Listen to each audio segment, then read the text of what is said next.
Rock Jesus, Royal Family Church.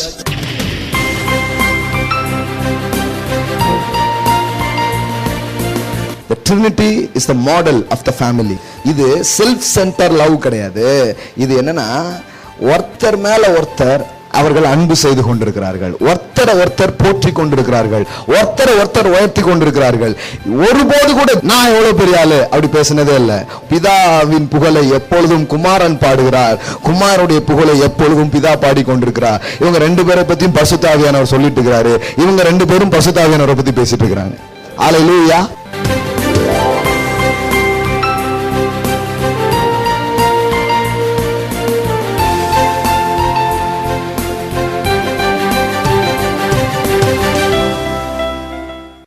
ஆண்டுடைய வார்த்தைகள் திருமணத்தையும் குடும்ப வாழ்வை பற்றி பேசுகிற ஏராளமான வசன பகுதிகள் இது இருக்குது. எனக்கு என்னன்னா இதெல்லாம் படிக்கும்போது எனக்கு என்ன தோணுன்னா, நம் வாழ்க்கையை குறித்து எவ்வளோ நிறைய பேசுதுன்னு நான் யோசித்து பார்ப்பேன். அல்லேலூயா. எல்லாம் சொல்லுங்க, தேவன் என் வாழ்வை குறித்து அதிகம் பேசுகிறவர். இந்த ஹெவன் ஆன் எர்த்தை முதல்ல நீங்கள் எக்ஸ்பீரியன்ஸ் பண்ண வேண்டியது குடும்பத்தில் தான். அதனால தான் who we are in Christ, கிறிஸ்துவுக்குள்ளே நாம் யார் என்கிற சப்ஜெக்டை பவுல் பேசிட்டு முதல்ல அவர் பேசுகிற விஷயம் என்னன்னா கணவன் மனைவி உறவு பற்றி பேச ஆரம்பிக்கிறாரு. ஒரு பிரசங்கத்தை கேட்கறதுக்கு போகிற அந்த பீப்புள் க்ரௌட் இருக்கு பாருங்க, அது கூட எப்படி டிசைட் பண்ணப்படுது நிறைய நேரத்தில் அப்படின்னு பார்த்தீங்கன்னா, எமோஷ்னலாக பேசுவார் பார்த்தீங்களா, அந்த இடத்துல பார்த்தீங்கன்னா பெண்களாக உட்காந்துருப்பாங்க. ஆனால் அறிவுபூர்வமாக பேசுகிற இடத்துல தான் ஆண்கள் போய் உட்காருவாங்க. இங்கே ரெண்டு பேர் உட்காந்துருக்கீங்க, சம அளவில் உட்காந்துருக்கீங்க.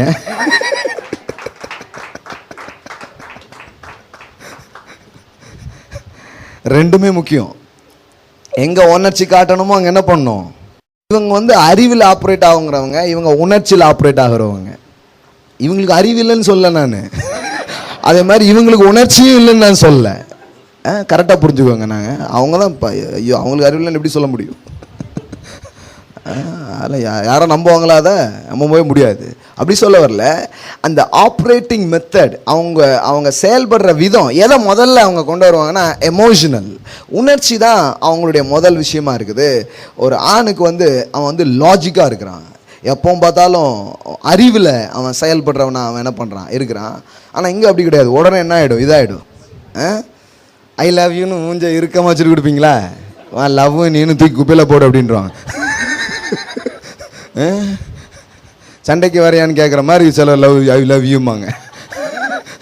அதுக்கு ஒரு எக்ஸ்பிரஷன்ஸ் இருக்குது. ஒரு எக்ஸ்பிரஷனோட தான் என்ன பண்ண முடியும், லவ்வை சொல்ல முடியும் பாருங்க.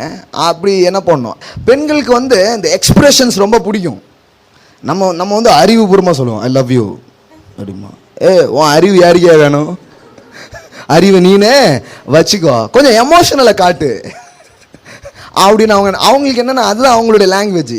அவங்களுக்கு பார்த்தீங்கன்னா இந்த எமோஷனலாக அவங்க இருக்கிறதுனால அவங்கக்கிட்ட எப்படி பேசணும்னு நினைக்கிறாங்க, உணர்ச்சி பூர்வமாக பேசணும்னு நினைக்கிறாங்க.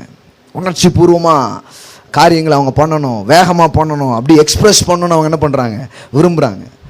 ஏன்னா அவங்களுக்கு அதான் ரொம்ப பிடிக்கும்.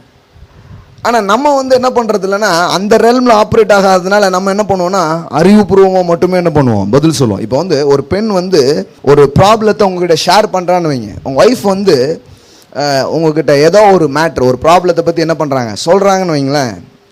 சொன்ன உடனே நீங்கள் என்ன பண்ணுவீங்க தெரியுமா, அதனால தான் நான் முதல்ல சொன்னேன், இது ஏன் வந்தது தெரியுமா, இது வரக்கூடாதுன்னா என்ன பண்ணணும் தெரியுமான்னு 10 பாயிண்ட் அப்படிமா. அது உன் பாயிண்ட் யாருக்கே வேணும், பாயிண்ட்டை நீனே வச்சுக்கோ.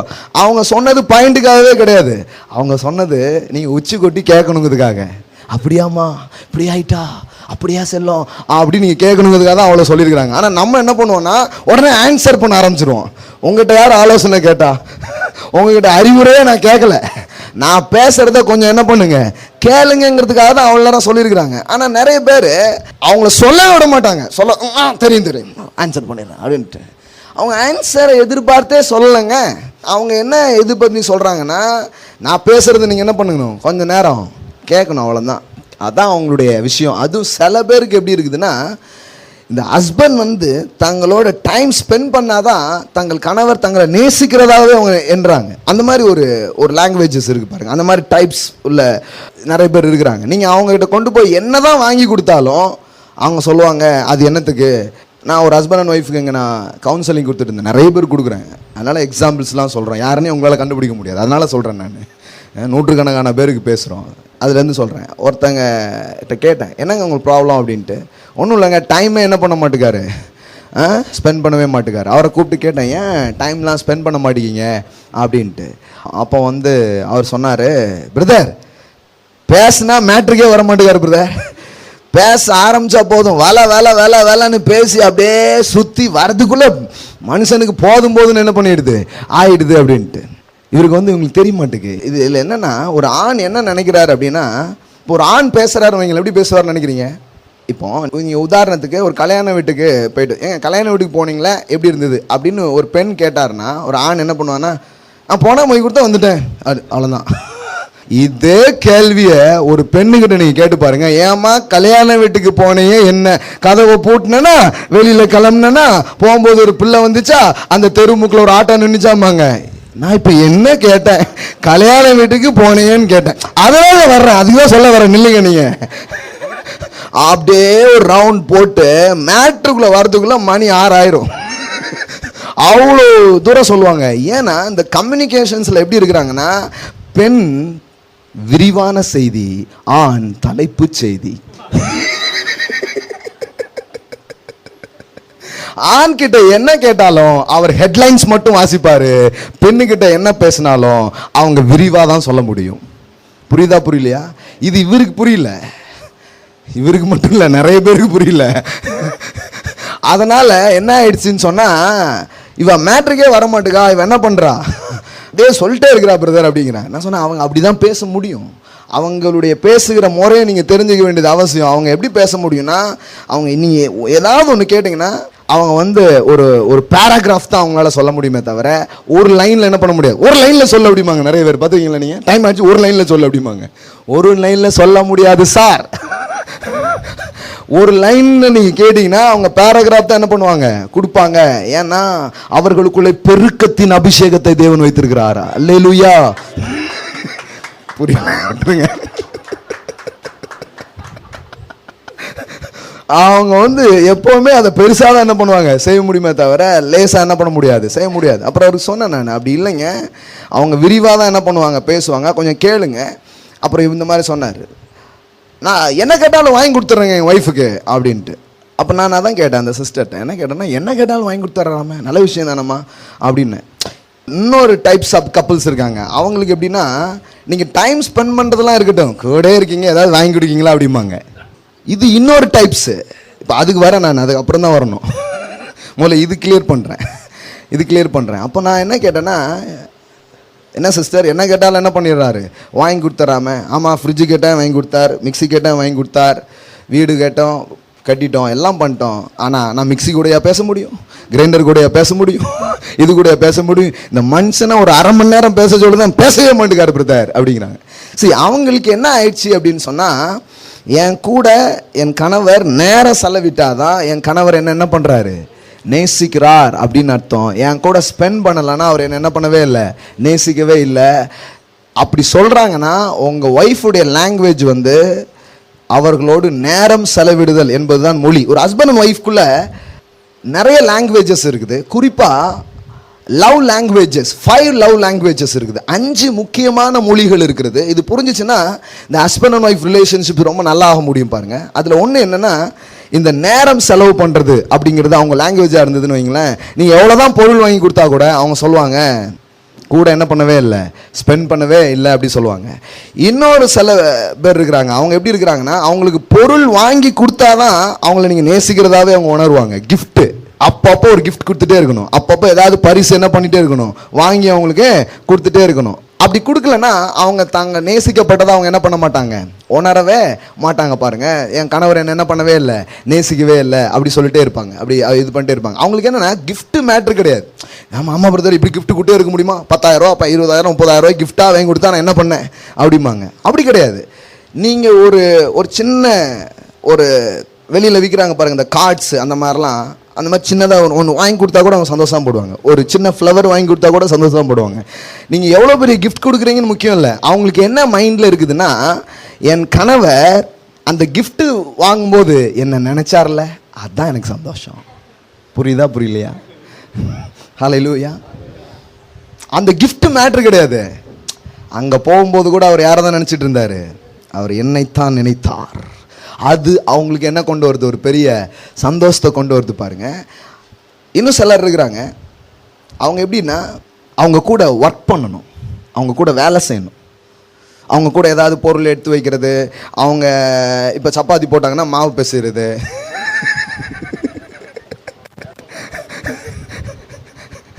ஏதோ ஒரு வேலை. அவங்கள பொறுத்தளவுக்கு என்னன்னா, என் கணவர் என் கூட ஒர்க் பண்ணா, என் கூட சேர்ந்து ஏதாவது வேலை செஞ்சால் அவர் என்ன பண்ணுறாரு? ரொம்ப அவங்களுக்கு நீங்கள் என்ன தான் கிஃப்ட் கொடுங்க, என்ன தான் டைம் ஸ்பெண்ட் பண்ணுங்கள். பாருங்கள், நான் இப்போ சொல்கிறது 5மே எல்லாருக்கும் பிடிக்கும். ஆனால் சிலது ரொம்ப ஸ்பெசிஃபிக்காக இருக்கும். உங்களுக்கு நிறைய மொழி தெரியல, ஆனால் தாய்மொழின்னு ஒன்று இருக்குதுல்ல, அந்த மாதிரி தான் இது. ஸ்பெசிஃபிக்காக அவங்க லாங்குவேஜ் என்னவாக இருக்கும்னா கிஃப்டாக இருக்கும், இல்லைன்னா டைம் ஸ்பெண்ட் பண்ணுறதா இருக்கும், இல்லைன்னா அவங்க கூட ஒர்க் பண்ணுறதா இருக்கும். அவங்க கூட நின்று எதாவது செஞ்சீங்கன்னா அவங்க என்ன பண்ணுவாங்க? ரொம்ப ஹாப்பியாக ஃபீல் பண்ணுவாங்க. இன்னொரு டைப்ஸ் ஆஃப் கப்புள்ஸ் அவங்க எப்படி இருக்கிறாங்க அப்படின்னு சொன்னால், appreciation, the word of appreciation. நீங்கள் பாராட்டுகிற வார்த்தைகளை நீங்கள் சொன்னீங்கன்னா அவங்க என்ன பண்ணுவாங்க? ரொம்ப சந்தோஷப்படுவாங்க. எப்போவுமே அவங்கள பாராட்டணும், அப்ரிஷியேட் பண்ணணும். நீங்கள் ஏதாவது ஒன்று பண்ணாங்கன்னா, இப்போ நான் என்ன சொல்கிறேன்னா, பாராட்டு பொதுவாகவே எல்லாருக்கும் பிடிக்குமா? பிடிக்காதா? எல்லாருக்குமே பிடிக்கும். பாராட்டு பிடிக்காத ஆளே கிடையாது. ஆனால் நிறைய நேரத்தில் பாராட்டு தான் அவங்க லாங்குவேஜாகவே இருக்கும், மெயின் லாங்குவேஜாகவே இருக்கும். நீங்கள் 2 வார்த்தை மட்டும் சொல்லிட்டீங்கன்னா போதும், ரொம்ப உற்சாகமாக ஃபீல் பண்ணுவாங்க. இந்த பெண்கள் எப்படி இருக்கிறாங்கன்னா, வீட்டில் உற்சாகமாக இருந்தால் வெளியில் ரொம்ப நல்லாவே அவங்களால பெர்ஃபார்ம் பண்ண முடியும். ஆண் எப்படி இருக்கிறான்னா, வெளியில் நல்லா பெர்ஃபார்ம் பண்ணாதான் உள்ளே வந்தாலே உற்சாகமாக இருப்பார். புரியுதா புரியலையா? பெண்கள் எப்படி இருக்காங்கன்னா, இங்கே நல்லா ஆனால் தான் அவங்க வெளியில் என்ன ஆவாங்க? சந்தோஷமாக இருப்பாங்க. ஆனால் ஆண் எப்படி இருக்கிறான்னா, வெளியில் அவனுக்கு ஏதாவது என்ன பண்ணணும்? நடக்கணும். நடக்கலைன்னா வீட்டில் மூட் அவுட்டாக இருப்பார். இவங்க வீட்டில் மூட் அவுட்னா வெளியில் மூட் அவுட்டு, இவர் வெளியில் மூட் அவுட்னா வீட்டில் மூட் அவுட்டு. 2 பேரும் இப்படி இருக்கிறாங்க பாருங்கள். இதெல்லாம் அண்டர்ஸ்டாண்ட் பண்ணிக்க வேண்டியது ரொம்ப அவசியமாக இருக்குது பாருங்கள். இன்னொன்று என்னன்னு தெரியுமா? ஸ்பரிசம், தொடுதல். பாருங்கள், சிலருடைய லாங்குவேஜாக இருக்கும் கை பிடிச்சிட்டு நடக்கிறது, வாக் பண்ணுறது, எப்போவுமே தொட்டு பேசுனா அவங்களுக்கு ரொம்ப பிடிக்கும். 5 லாங்குவேஜ் இருக்குது. டைம் ஸ்பெண்ட் பண்ணுறது, கிஃப்ட்டு, பாராட்டு வார்த்தைகள், உடன் வேலை செய்தல், ஸ்பரிசம், தொடுதல், ஃபிசிக்கல் டச். 5 லாங்குவேஜ் இருக்குது. உங்கள் ஒய்ஃப் கிட்ட போய் வாட் இஸ் யுவர் லாங்குவேஜ்னு நீ கேளுங்க. உங்கள் ஒய்ஃபுடைய லாங்குவேஜ் இது அல்லையா சொல்கிறது ரொம்ப நல்லது. ஏன்னா இது தெரியாதனால தானே ஒரே அல்லையாள்னு இருக்கிறாங்க. நிறைய நேரத்தில் பாருங்கள், இது தெரியாது. நிறைய நமக்கு என்னன்னா மேரேஜ் பற்றி எந்த டீச்சிங்ஸுமே கிடையாது பாருங்கள். சர்ச்சில் என்ன, நமக்கு ஏதோ காண ஒரு கல்யாணம் விட்டால் அதான் சொல்லுவாங்க, ஏதாவது சொல்லிட்டு அப்படியே போயிடுவாங்களே தவிர திருமணத்தை பற்றிய அந்த போதனைகள் நமக்கு வரதே கிடையாது. ஒரு ஆண் பெண்ணை பற்றியும் ஒரு பெண் ஆணை பற்றியும் தெரிஞ்சுக்க வேண்டியது ரொம்ப முக்கியமான காரியமாக இருக்குது பாருங்கள். இந்த எந்த புரிதலும் இல்லாமலே தான் நம்ம மக்கள் திருமணத்துக்குள்ளே போகிறாங்க. மேரேஜுக்குள்ள அவங்க எப்படி என்ட்ரு ஆகுறாங்கன்னா இதை பற்றி எதுவுமே தெரியாது. High expectation, low preparation. பெரிய எதிர்பார்ப்பு ஆனால் குறைவான ஆயத்தம். இதோடு தான் எங்கே போகிறாங்க? மேரேஜுக்குள்ளே போகிறாங்க. அங்கே போனால் ஒன்றுமே இல்லை, எதிர்பார்த்தது ஒன்றுமே கிடையாது. எதிர்பார்த்தது ஒன்று, இருக்கிறது இன்னொன்னா இருக்குது பாருங்கள். இதெல்லாம் அழகாக்கிட முடியும், இதெல்லாம் ரொம்ப சிறப்பாக்கிட முடியும். எப்போனா தேவனுடைய வார்த்தையையும் தேவனோடு நமக்கு இருக்கிற நட்புலையும் நாம் வளரும் பொழுது நம் திருமணத்தையும் சிறப்பாக்க முடியும். நமக்கு எதிரில் இருக்கிற நம்முடைய துணைவியினுடைய அந்த காரியம் என்னங்கிறத நம்மளால் கரெக்டாக புரிஞ்சிக்க முடியும் பாருங்க. ஆமென். இது புரிஞ்சுக்கிறது ரொம்ப அவசியம். இந்த ஆதாம் ஏவாளை அறிந்தான் அப்படின்னு வேதவசனம் சொல்லுது பாருங்க. அதாவது 2 பேரும் ஒரு ஃபெலோஷிப்குள்ளே வராங்க, ஒரு ஃபிசிக்கல் ஃபெலோஷிப்குள்ளே வராங்க. ஆனால் வேதம் அதை என்ன சொல்லுதுன்னா, அவங்க ஃபிசிக்கல் ஃபெலோஷிப்குள்ளே வந்த மாதிரி சொல்லாமல் எப்படி சொல்லுதுன்னா, ஆதாம் ஏவாளை அறிந்தான் அப்படின்னு போட்டிருக்குது. அறிந்தான்னு வருது. உங்களுக்கு புரியுதா? அறிந்தான்னா யாடா, த கிரீக் வேர்ட் யாடா. யாடான்னா என்ன அர்த்தம்னா, அந்த டீப் இன்டிமெசி மூலம் ஒருத்தர் என்ன பண்ண ஆரம்பிச்சுக்கிறது? தெரிந்து கொள்ள ஆரம்பிக்கிறது. அது ரொம்ப முக்கியமான ஒரு காரியமாக இருக்குது பாருங்க. ஏன்னா அது தெரியலன்னா வேற மாதிரி ஆயிடு. இப்போ சொல்கிறேன், ஒரு பெண் அப்படின்னு சொன்னால் அவங்க எப்படி இருக்கிறாங்க, ஒரு ஆண் அப்படின்னு சொன்னால் எப்படி இருக்கிறாங்கன்னு கொஞ்சம் சொல்கிறேன். சில மேட்ரு சொல்கிறேன், அப்படியே ஃப்ளோ ஆகிற மேட்டர்லாம் சொல்கிறேன், நோட் பண்ணிக்கோங்க. ஒரு பெண்ணுக்கு எல்லாவற்றையும் பெருக்கி தருகிற ஆற்றலை தேவன் வச்சிருக்கிறார். நான் அப்படி சொன்னால அது கிண்டலுக்கு சொல்ல, அது நிஜம். அதாவது ஒரு ஆண் எப்படி இருக்கிறான்னா கொடுக்கிறவனா இருக்கிறான், பெண் பெற்றுக்கொள்கிறவராக இருக்கிறான். இப்படி தான் ஆண்டவர் உண்டாக்கி இருக்கிறார். ஒரு ஆண் தரும்படியாகவும் ஒரு பெண் பெரும்படியாகவும் தேவன் என்ன பண்ணியிருக்கிறார், உண்டாக்கி இருக்கிறார். நல்லா கவனிங்க. ஒரு ஆண் எதையெல்லாம் கொடுக்குறானோ அதை ஒரு பெண் பல மடங்காக பெருக்கக்கூடியவளாக இருக்கிறாள். ஒரு ஆண் ஒரு வித்தை கொடுக்கிறான், அதை ஒரு பெண் ஒரு குழந்தையாக மாற்றுகிறாள். அதை பெருக்கிற ஆற்றல் இருக்குது.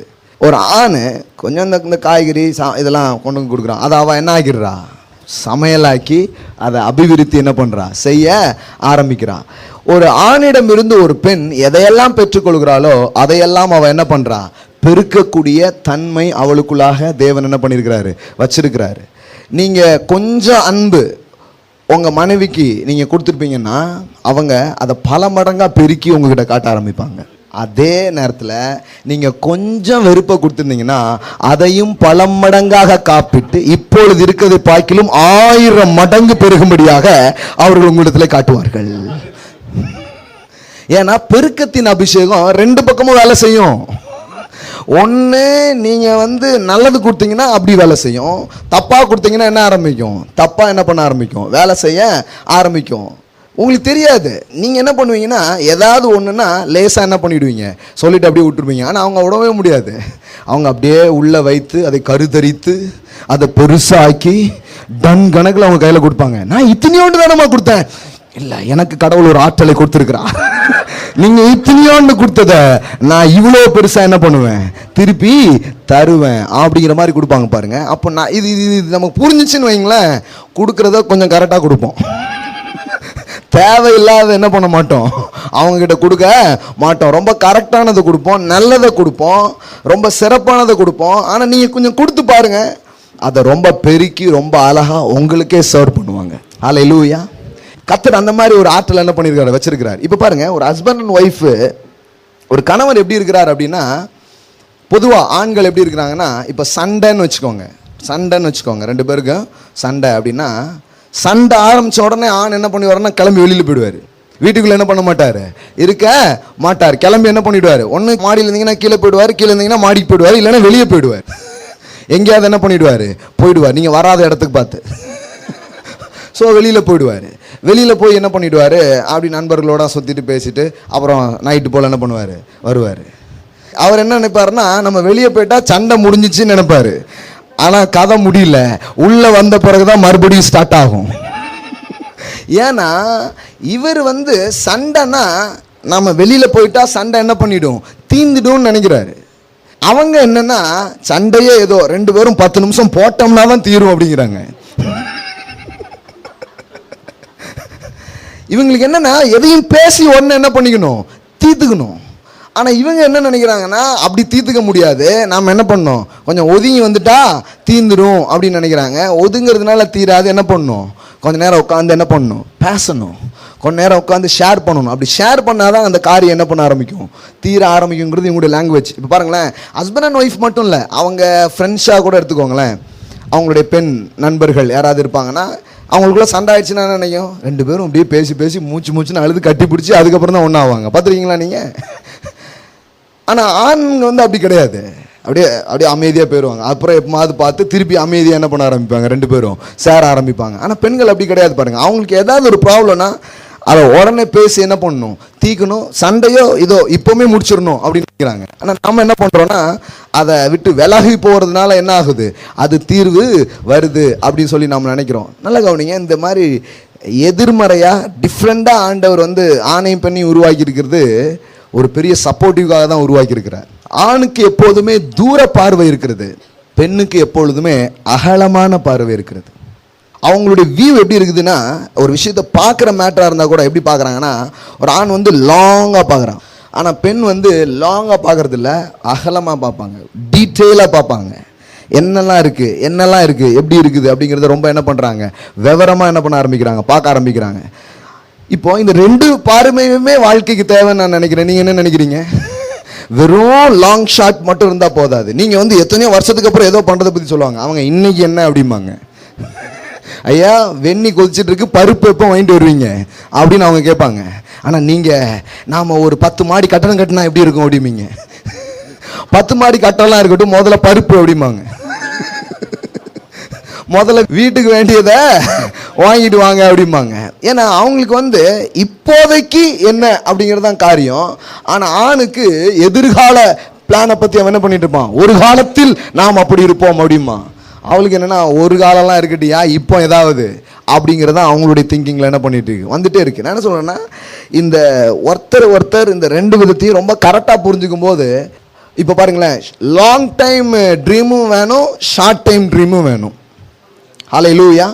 வெறும் லாங் டைம் ட்ரீம் மட்டும் இருந்து ஷார்ட் டைமாக ட்ரீம் இல்லைன்னா வேலைக்கே ஆகாது. பாருங்க, இது ரெண்டும் சேர்றதுனால தான் நடக்குது. ஒன்றும் இல்லை, நீங்கள் வந்து ஆசிலேட்டர் மாதிரி, ஒய்ஃப் வந்து பிரேக் மாதிரி.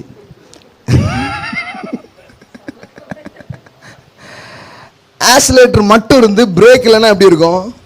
அப்புறம் பிரேக் த்ரூ தான். நீங்கள் ஏதாவது பண்ணலாமாங்க, அவங்க வேண்டாம் அப்படிம்பாங்க. இது பண்ணலாம், இது செய்யலாம், இல்லை வேண்டாம் அப்படின்ட்டு. சில ஆண்கள் என்னென்னா அவங்க ஒய்ஃப் கிட்ட டிஸ்கஸ் பண்ணுறதே கிடையாது.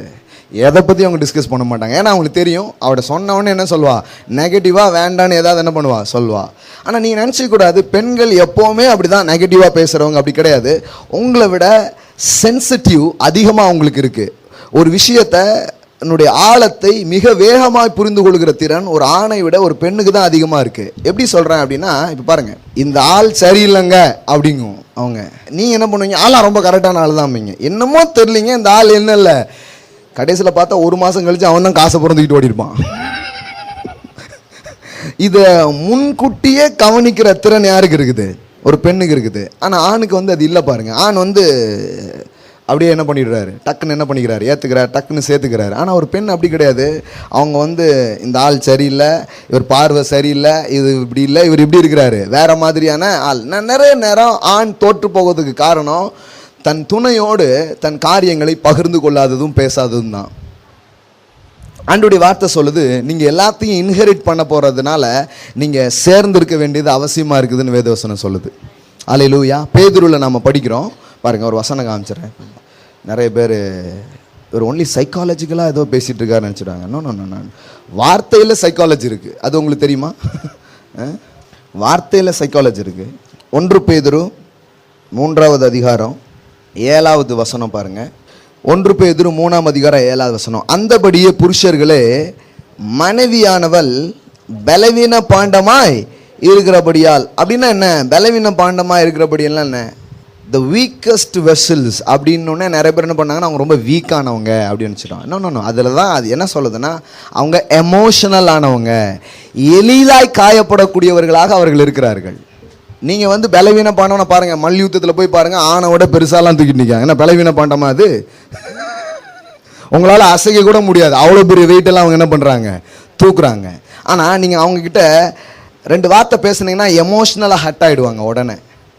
உணர்ச்சியிலே அவர்கள் ஆப்ரேட் ஆகிறதுனால தான் அவங்கள எப்படி சொல்லியிருக்குது, அதாவது சாஃப்ட்னஸ்னாலே வீக்னஸ்னு அர்த்தம் கிடையாது. புரியுதா புரியலையா? எளிதாக உங்களால் ஒன்றை உணர முடியுதுனால அது வந்து தப்புன்னு என்ன பண்ணிட முடியாது, ஆயிடவே முடியாது. நம்ம பொதுவாக சொல்லலையா, பெண் வந்து ரொம்ப மென்மையானவள்னு சொல்கிறோம். It's true. அதுதான் அந்த வசனம் சொல்ல வருது. அவங்க ரொம்ப மென்மையானவங்க. அவங்க நேச்சர் எப்படி இருக்குன்னா, எளிதாக அவங்க என்ன பண்ண முடியும், காயப்பட முடியும். அதே நேரத்தில் எளிதாக சந்தோஷப்படவும் முடியும், எளிதாக மகிழ்ச்சியாக முடியும், எளிதாக அவங்க என்ன பண்ண முடியும், துக்கப்படவும் முடியும். அதனால தான் சொல்லுது, புருஷர்களே, எல்லாம் சொல்லுங்கள், புருஷர்களே. அப்போ ஒரு கணவனுக்கு பெண் எப்படிப்பட்டவள் அவன் தெரிஞ்சுக்கணும்னு பைபிள் பேசுது. அந்த இதில் தான் அது பேச ஆரம்பிக்குது. என்ன சொல்லுது? உங்கள் மனைவியானவள் பலவீன பாண்டமாய் இருக்கிறபடியினால் உங்கள் ஜெபங்களுக்கு தடை வராதபடிக்கு நீங்கள் விவேகத்தோடு அவர்களுடனே வாழ்ந்து. அவங்களோட எப்படி வாழணும்? அவங்களோட வாழணும்னா அவங்களுக்கு விவேகம் வேணும்.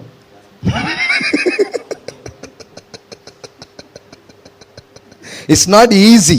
பைபிள் பாருங்க, ரொம்ப நியாயமான ஒரு புத்தகம் நான் நினைக்கிறேன். கரெக்டாக சொல்லும். விவேகத்தோடு வாழ்ந்து, விவேகத்தோடு அவர்களுடைய வாழ்ந்து. ஏன்னா விவேகம் இல்லைன்னா அவங்களோட வாழ முடியாது, அது ரொம்ப அவசியம். விவேகத்தோடு வாழ்ந்து உங்களுடனே கூட அவர்களும் நித்திய ஜீவனாகிய கிருபைகளை சுதந்தரித்து கொள்ளுகிறவர்களானபடியினால் அவர்களுக்கு செய்ய வேண்டிய கனத்தை செய்யுங்கள். நல்லா கவனிங்க, சுதந்தரித்துக் கொள்கிறவர்கள். சொல்லுங்க, சுதந்தரித்துக் கொள்கிறவர்கள். அதாவது நீங்கள் எதையாவது ஒன்று அச்சீவ் பண்ணுறீங்க, எதையாவது ஒன்று பெற்றுக்கொள்கிறீங்கன்னா நீங்கள் தனித்தாக போய் அதை பண்ணணும்னு ஆண்டவர் நினைக்கல. உங்களுக்கு ஒரு பார்ட்னர் இருக்கிறாரு, உங்கள் கூட சேர்ந்து பண்ணக்கூடிய ஒருத்தங்க இருக்கிறாங்க. இந்த முழு உலகத்தில் இந்த வெற்றிகளை குறித்து விஷயங்கள்லாம் நீங்கள் கவனித்து பார்த்தீங்கன்னா, உண்மையாக ரொம்ப அதிகமாக ஜெயிச்ச விஷயம் அப்படின்னு நீங்கள் போய் கவனித்து பார்த்தீங்கன்னா, எங்கெல்லாம் கணவனும் மனைவியும் ஒன்றா நின்னாங்களோ அங்கே தான் பெரிய வெற்றிகள் நடந்திருக்கிறது. அல்லேலூயா. இவங்க ரெண்டு பேரும் ஒன்றாவது அவ்வளோ ஈஸி கிடையாது. அது மாதிரி கடினமான காரியம் எதுவுமே கிடையாது, அது ரொம்ப கஷ்டம். ஆனால் ஒன்று ஆனாங்கன்னா இவங்க இந்த உலகத்தில் முடிக்க முடியாதுன்னு ஒன்று இருக்கவே இருக்காது. அவ்வளோ சாதனைகள் அவங்களால செய்ய முடியும். அல்லேலூயா. அந்த ஒற்றுமைக்குள்ள அவ்வளோ வலிமையை தேவன் வச்சிருக்கிறார். எப்பவுமே ஒன்றாகும்போது வெற்றி ஜாஸ்தி தான்.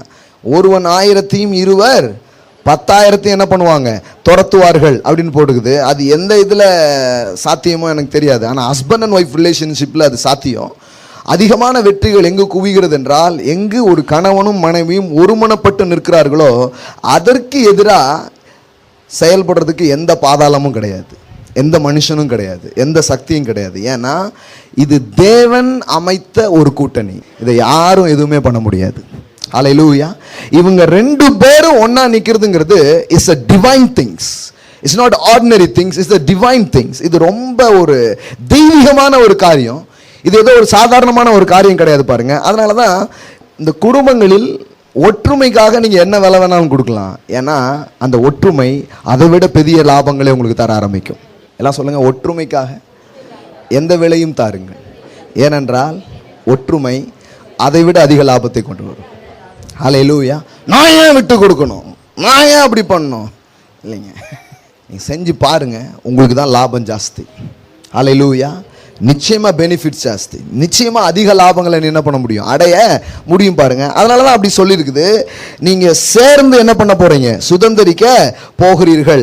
நீங்கள் இணைந்து தான் காரியங்கள் என்ன பண்ண போறீங்க, செய்ய போறீங்க.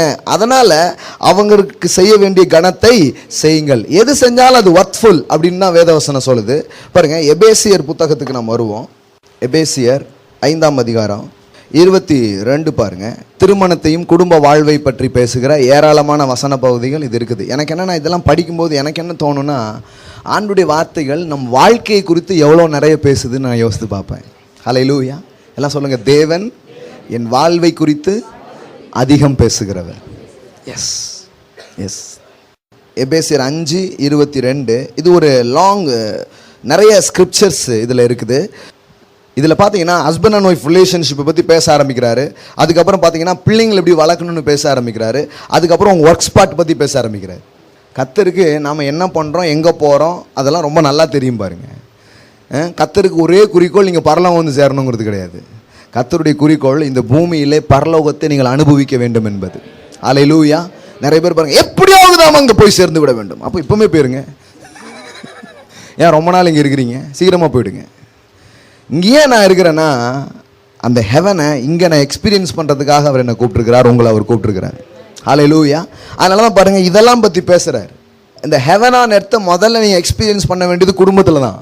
அதனால தான் who we are in Christ, கிறிஸ்துவுக்குள்ளே நாம் யார் என்கிற சப்ஜெக்டை பவுல் பேசிட்டு முதல்ல அவர் பேசுகிற விஷயம் என்னென்னா, கணவன் மனைவி உறவு பற்றி பேச ஆரம்பிக்கிறாரு. அதுக்கப்புறம் பிள்ளைகளை பற்றி பேச ஆரம்பிக்கிறாரு. அதுக்கப்புறம் வேலை ஸ்தலங்களில் என்ன மாதிரியான விஷயங்கள்லாம் பேச ஆரம்பிக்கிறாரு. லாஸ்ட்டு சாப்டரில் தான் இந்த பிசாசை பற்றி கொஞ்சம் பேசுகிறாரு. ஏன்னா அவன் ஒன்றும் அவ்வளோ முக்கியம் கிடையாது, அதனால் லிஸ்ட்டு லாஸ்ட்டில் வச்சுருக்கான். ஆனால் நம்ம முதல் சப்ஜெக்டை யார் தான், பிசாசு இருக்கிறாங்களா பிரதர் அப்படிங்கிறது. அவன் வந்து கடைசி அதிகாரத்தில் இருக்கான். சும்மா 2 வசனத்தில் அப்படியே என்ன பண்ணுறாரு, கோட் பண்ணி விட்றாரு. ஸ்பிரிச்சுவல் வார்ஃபேருங்கிறது லாஸ்ட் சாப்டரில் என்ன பண்ணுது, வருது பாருங்க. ஆனால் இப்போ கவனிங்க, 22 பாருங்க. மனைவிகளே கர்த்தருக்கு கீழ்ப்படுகிறது போல உங்கள் சொந்த புருஷருக்கு கீழ்ப்படியுங்கள். ஸோ அந்த வசனத்தை வச்சுட்டு நிறைய பேர் என்ன பண்ணுவாங்கன்னா, பைபிளில் போட்டிருக்குது, என்ன பண்ணணும், எனக்கு நீ கீழ்ப்படியணுமாக்கும் அப்படிம்பாங்க. அதனால் அதுக்கு முந்தின வசனமும் படிக்கணும். தெய்வ பயத்தோடு ஒருவருக்கொருவர் அல்லோ.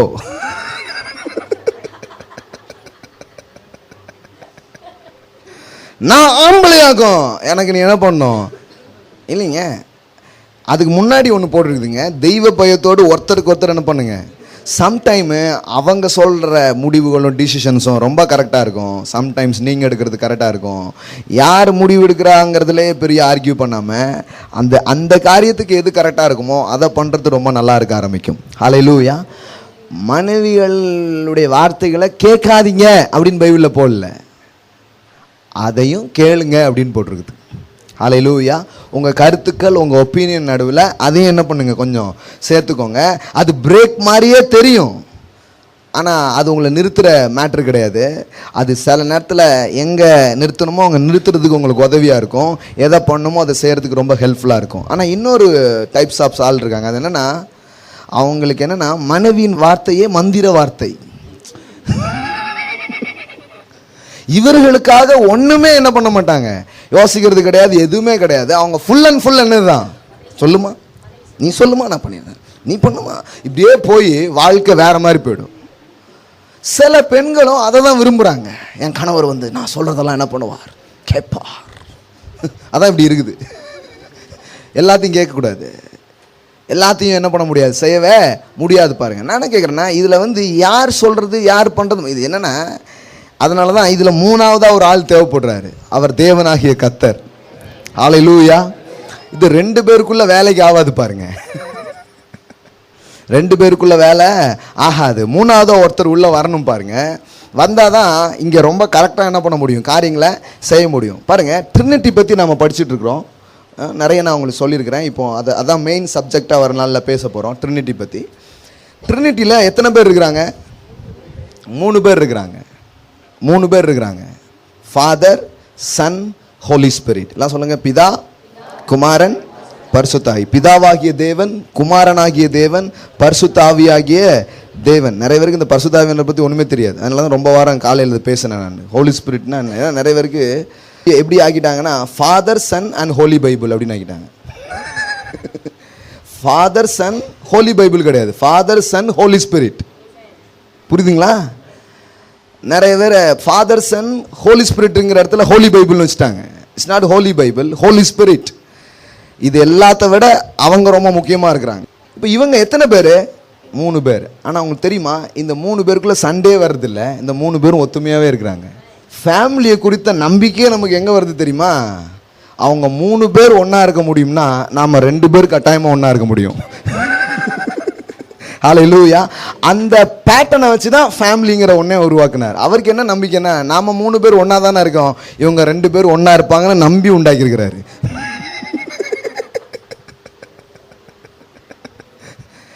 நீங்கள் இந்த ட்ரினிட்டியை கற்றுக்கும் போது ஃபேமிலியும் கற்றுப்பீங்க. ட்ரினிட்டி எப்படி ஃபங்க்ஷன் ஆகுதுன்னு நீங்கள் புரிஞ்சுக்கும் போது குடும்பத்தையும் எப்படி ஃபங்க்ஷன் பண்ணலான்னு உங்களுக்கு தெரிய ஆரம்பிக்கும். ஏன்னா திரித்துவ குடும்பத்தை மாடலாக வச்சு தான் இந்த உலகத்தில் கணவன் மனைவிங்கிற இந்த உறவே ஆண்டவர் என்ன பண்ண ஆரம்பிக்கிறார், உருவாக்க ஆரம்பிக்கிறார். எப்போவுமே ஒன்று தெரிஞ்சுக்கோங்க, இந்த உலகத்தில் இருக்கிற எல்லா காரியத்துக்கும் ஒரு ஆர்ஜன் இருக்குது, ஒரு ஆரம்பம் இருக்கிறது. அது எங்கிருந்து வந்ததுன்னு ஒன்று இருக்குது. அங்கே போனீங்கன்னா தான் அதை வச்சு தான் இங்கே இருக்கிற விஷயங்களை நீங்கள் சரி பண்ண முடியும். ஆனால் நீங்கள் இங்கே இருக்கிற விஷயத்தை பற்றி சரி பண்ணணும்னு நினச்சிங்கன்னா யூ கேனாட் டூ தேட். அது உங்களால் பண்ண முடியாது, அது உங்களால் செய்யவே முடியாது. ஊரில் யார் வந்து பஞ்சாயத்து பேசினாலும் வேலை நடக்காது பாருங்கள். ஏன்னா அந்த பஞ்சாயத்து தலைவர்கள் குடும்பத்தை உருவாக்கவில்லை, அதை உருவாக்கினவர் பரம தேவனாக இருக்கிறார், பரம தகப்பனாக இருக்கிறார். ஹல்லேலூயா. அவர் பிரசன்னத்தில் வந்து அவங்க இப்போ பாருங்களேன், ட்ரினிட்டிக்குள்ளே யார் டிசிஷன் மேக்கர், யார் முடிவு எடுக்கிறவங்க, யார் அதில் இந்த ஹையரார்க்கின்னு சொல்கிறோம் இல்லையா, ஹையரார்க்கி அது எப்படி சொல்கிறது, யார் பெரியவங்க யார் சின்னவங்க, இந்த 3 பேரில் யார் பெரியவங்க சொல்லுங்கள் பார்ப்போம். 3 பேரில் யார் பெரிய ஆள்? ஆனால் நம்ம வந்து எப்படி சிஸ்டம் பண்ணோம், பிதா, குமாரன், பரிசுத்தாவி. இப்படி கிடையாது, பிதா, குமாரன், பரிசுத்தாவி இப்படி இருக்குது லிஸ்ட்டு. புரிஞ்சா புரியலையா? It's not like that. இப்படி கிடையாது. ஃபாதர், சன், ஹோலி ஸ்பிரிட் அப்படி கிடையாது. பிதாவாகிய தேவன், குமாரனாகிய தேவன், பரிசுத்தாவியாகிய தேவன், இம்மூவரும் ஒன்றாக இருக்கிறார்கள். இந்த மூவரும் ஒரே கிரேடில் அவங்க இருக்கிறாங்க. ஹல்லேலூயா. இந்த 3 பேருக்குள்ள யார் பெரியாள் யார் சின்னாள் அப்படிங்கிற இது கிடையாது. ஏன்னா 3 பேரும் சமமான நிலையில் அவர்கள் இருக்கிறார்கள். குறைந்த நிலையில் அவங்க என்ன பண்ணல, வைக்கப்படல. இதுதான் ரேங்க். ஆனால் செயல்படுற ஃபங்க்ஷனில் நீங்கள் பார்த்தீங்கன்னா ஃபாதர் தான் நிறைய நேரத்தில் சில விஷயத்தை சொல்கிறவராக இருக்கிறாரு. ஜீசஸ் போய் அதை செய்கிறவராக இருக்கிறாரு. ஹோலி ஸ்பிரிட் வந்து ஜீசஸ் என்னெல்லாம் பண்ணாரோ அதெல்லாம் ஃபுல்ஃபில் பண்ணக்கூடியவராக இருக்கிறார். ஆனால் இதனால் இவர் சின்னவர் இவர் பெரியவருங்கிறது கிடையவே கிடையாது. நீங்கள் ஜீசஸ்கிட்ட போய் பாருங்கள், நீங்கள் ரொம்ப பெரிய ஆளாமே அப்படின்னு கேட்டு பாருங்க, அவர் சொல்லுவார் என் பிதா எல்லாத்துலேயும் பெரிய ஆள் அப்படிம்பாரு. பிதாவை எங்களுக்கு காமிங்க அப்படின்னாரு, என்ன பாரு அப்படிம்பாரு. ஒரு பொண்ணுமே புரியாது, என்னையா சொல்றீங்க?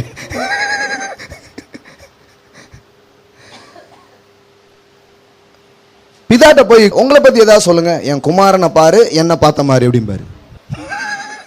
என் குமாரன் இல்லாம யாரும் என்கிட்ட வர முடியாது அப்படின்றவாரு. இவர்கிட்ட போய் நின்னா ஐயா ஏதோ சொன்னீங்களா, ஆமா ஆனா எங்க அப்பா தான் எல்லாரிலும் பெரியவரா இருக்கிறார் அப்படிம்பாரு. நீங்க என்னன்னா இந்த 3 பேருக்குள்ள உங்களால சண்டை மூட்டி விடவே முடியாது. உங்களால பண்ணவே முடியாது. இந்த 3 பேரை 3 டிஃப்ரெண்டான இடத்துக்கு கூட்டிட்டு போய் நீங்க டிஃப்ரெண்டா ஏதாவது காதுல ஓதனா கூட பண்ணவே முடியாது. ஏன்னா இது செல்ஃப் சென்டர் லவ் கிடையாது. இது என்னன்னா ஒருத்தர் மேல ஒருத்தர் அவர்கள் அன்பு செய்து கொண்டிருக்கிறார்கள், ஒருத்தரை ஒருத்தர் போற்றி கொண்டிருக்கிறார்கள், ஒருத்தரை ஒருத்தர் உயர்த்தி கொண்டிருக்கிறார்கள். ஒருபோது கூட ஜீசஸ் நான் எவ்வளோ பெரிய ஆளு அப்படி பேசினதே இல்லை. ஒருபோதும் பிதா நான் பெரிய ஆள் அப்படி சொல்லிட்டே இருக்கிறது இல்லை. பிதாவின் புகழை எப்பொழுதும் குமாரன் பாடுகிறார், குமாரனுடைய புகழை எப்பொழுதும் பிதா பாடி கொண்டிருக்கிறார். இவங்க 2 பேரை பற்றியும் பரிசுத்த ஆவியானவர் சொல்லிட்டு இருக்கிறாரு, இவங்க 2 பேரும் பரிசுத்த ஆவியானவரை பற்றி பேசிட்டு இருக்கிறாங்க. ஹல்லேலூயா. இதுதான் ஃபேமிலி. This is family. இன்னைக்கு வந்து ஒரு மாடல் ஃபேமிலி எங்கெங்க இருக்கு அப்படிங்காங்க. ஏன்னா அது ரொம்ப கஷ்டம், இங்கே பார்க்கவே முடிய மாட்டேங்குது. அதனால தான் இது பார்க்கணும். The Trinity is the model of the family. திரித்துவம் தான் நம் குடும்பங்களுக்கு பெரிய மாடலாக இருக்குது பாருங்க. இங்கே ஒருத்தர் ஒருத்தர் எப்படி இருக்கிறாங்கன்னா பாராட்டிக்கிட்டே இருப்பாங்க, ஒருத்தர் ஒருத்தர் பேசிகிட்டே இருப்பாங்க. பிதாவை தானே திட்டுறாரு, பரிசுத்தாவியானவரை தானே திட்டுறாங்க அப்படின்னு ஏசு அமைதியாக இருக்க மாட்டார். சொல்லிவிட்டேன் எந்த பாவனாலும் மன்னிக்கப்படும், ஆவியானவர் குதமாக பேசணும்னா மன்னிப்பே கிடையாது பார்த்துக்கோ அப்படின்றவாரு. புரியுதா உங்களுக்கு? சிலர் நிறைய நேரத்தில் பார்த்தீங்கன்னா ஹஸ்பண்டை திட்டுறதை அவங்க கேட்டுகிட்டே இருப்பாங்க. அதே மாதிரி ஒய்ஃபை திட்டுறதை அவங்க என்ன பண்ணுவாங்க, என்னைக்கு என்ன திட்டினாலும் அவங்கள திட்டினாலும் ஒன்று தாங்கிறது வருதோ அன்னைக்கு ட்ரினிட்டி அங்கே வேலை செய்யுதுன்னு அர்த்தம். ஹல்லேலூயா. நீர் வேறு நான் வேறு அல்ல, நாம் இருவரும் ஒருவர்களானோம். இது எங்க இருந்து வருதுன்னா அங்கிருந்து வருது. அவங்க 3 பேர் ஒன்னா இருக்கிறாங்க. They are in the union. அவங்களுக்குள்ள ஒரு ஒற்றுமை இருக்கு, அவங்களுக்குள்ள ஒரு புரிதல் இருக்கு, அவங்களுக்குள்ள நீ பெரிய ஆள் நான் பெரிய ஆளுங்கள்லாம் கிடையவே கிடையாது. பிதா சொன்னா என்ன வேணாலும் இயேசு சொல்வார், இயேசு சொன்னா என்ன வேணாலும் பிதா செய்வார். ஹல்லேலூயா. நீ யாரு சொல்றது நான் யாரு கேட்கறது அப்படிங்கிறது அங்கே கிடையாது. அது இங்கே வந்துடுது. ஏன்னா இங்கே நாம் என்ன நினைக்கிறோன்னா ஒரு பெண் சொல்வதே ஒரு ஆண் கேட்டால் அவனுக்கு ஒரு பேர் வச்சிருக்கிறாங்க. இங்கே பொம்பளை தாசன் அப்படின்னு பேர் வச்சிடுறாங்க. என்ன பொம்பளை சொல்கிறது அப்படின்ட்டு. அதே நேரத்தில் ஒரு ஆண் சொல்கிறது ஒரு பெண் கேட்டால் மாடல் ஏஜில் கொண்டு வந்திருக்காங்க. நாங்கள்லாம் என்ன அந்த காலத்து பெண் நினச்சிட்டிங்களா, நாங்களாம் மாடல் பெண்கள். ஒரு எங்களுக்கு எவ்வளோ ஃப்ரீடம் இருக்குது தெரியுமா, 33% நாங்கள் வாங்கியிருக்கிறோம். அதனால் வந்து அப்படின்னு போராடுறாங்க. ஏன்னா அவங்களுக்கு விளங்கவே இல்லை இங்கே யார் பெரியாள் இதுங்கிற போராட்டமே கிடையாது. எப்போ உங்கள் கணவர் பெரியாள் நினைக்கிறீங்களோ அன்னைக்கு நீங்கள் பெரியாள், என்னைக்கு உங்கள் மனைவி பெரியாள் நீங்கள் நினைக்கிறீங்களோ அன்னைக்கு தான் ஒரு கணவர் பெரியாளாக இருக்கிறார். This is the things. ஹல்லேலூயா. என் வீட்டுக்காரரை போல ஒருவரும் இல்லைங்கன்னா நீங்கள் பெரியாள். என் வீட்டம்மா மாதிரி சில சொல்லுவாங்க, என்னைக்குனாலும் எங்கள் அம்மாவுக்கு பிறதான் நீங்கள் சும்மா உங்கள் வாயில் அது வந்துச்சுன்னா எங்கள் அப்பா அம்மாவுக்கு பிறகுதான் நீ அப்படின்னீங்கன்னா நீங்கள் வீட்டுக்கு போயிட்டு வரலாம் தயவு செய்து. உங்களுக்கு ஃபேமிலின்னு ஒன்று தேவையில்ல, குடும்பம்னு ஒன்று அவசியமே கிடையாது. இந்த உலகத்தில் எல்லாத்த விட நான் நேசிக்கிற முதல் ஆள் நீ தான் அப்படின்னு என்னைக்கு சொல்கிறீங்களோ அன்னைக்கு தான் நீங்கள் பெரிய ஆளாக இருக்கிறீங்க. ஹல்லேலூயா. அம்மா அப்பா எல்லாம் கனம் பண்ணணும், மரியாதை செய்யணும், எல்லாம் செய்யணும். ஆனால் உங்கள் ஹார்ட்டில் ஃபர்ஸ்ட் பிளேஸ் யாருக்கு இருக்குன்னா உங்களுடைய மனைவிக்கு தான். ஹல்லேலூயா. Praise God. ஹல்லேலூயா. அப்போ கீழ்ப்படிதல் வந்து வெறும் மனைவிக்கு சொன்ன வார்த்தை கிடையாது. நம்ம அதான் நினச்சிட்டு இருக்கிறோம் ரொம்ப நாளா. இல்லைங்க, சில நேரம் அவங்க சொல்கிறத நீங்கள் செஞ்சு பார்க்கலாம், நீங்கள் சொல்கிறத அவங்க என்ன பண்ணிக்கலாம். ஏன்னா நீ வேற நான் வேற நினைக்கிறதுனால தான் ப்ராப்ளம். நீ வேற நான் வேற கிடையவே கிடையாது, நீ நான் ஒன்று அப்படிங்கிறது தான் காரியமாக இருக்குது பாருங்க. 22 மனைவிகளே கர்த்தருக்கு கீழ்ப்படுகிறது போல உங்கள் சொந்த புருஷருக்கு கீழ்ப்படியுங்கள். 25 பாருங்க, புருஷர்களே உங்கள் மனைவியினிடத்தில். அதுல பாத்தீங்கன்னா எப்படி போட்டிருக்கு, இப்ப 28 பாருங்க. அப்படியே புருஷர்களும் தங்கள் மனைவிகளை தங்கள் சொந்த சரீரங்களாக பாவித்து அவர்களிடத்தில் அன்பு கூற வேண்டும். தன் மனைவியில் அன்பு கூறவன் தன் மனைவியில் அன்பு கூறவன் யாரில் அன்பு கூறானா? ஏன்னா நீங்க தான் உங்க மனைவி தான் நீங்க. ஹல்லேலூயா. ரெண்டு பேரும் எப்படி இருக்கிறாங்க? உங்க கணவரை நீங்க அழகுபடுத்துறது மூலம் உங்களை அழகுபடுத்திக்கிறீங்க, உங்க மனைவியை அழகுபடுத்திக்கிறது மூலம் உங்களை அழகுபடுத்திக்கிறீங்க. ஹல்லேலூயா. ஒரு கணவனின் மகிமை மனைவியா இருக்கிறாள், ஒரு மனைவியின் மகிமை கணவனாக இருக்கிறான். ஹல்லேலூயா. ரெண்டு என்ன பண்ண முடியாது, மாத்திடவே முடியாது. பாருங்க இதுல என்ன விஷயம்னா, பவுல் ஒரு வார்த்தை யூஸ் பண்றாரு 22, மனைவிகளே கர்த்தருக்கு கீழ்ப்படுகிறது போல உங்கள் சொந்த புருஷருக்கு.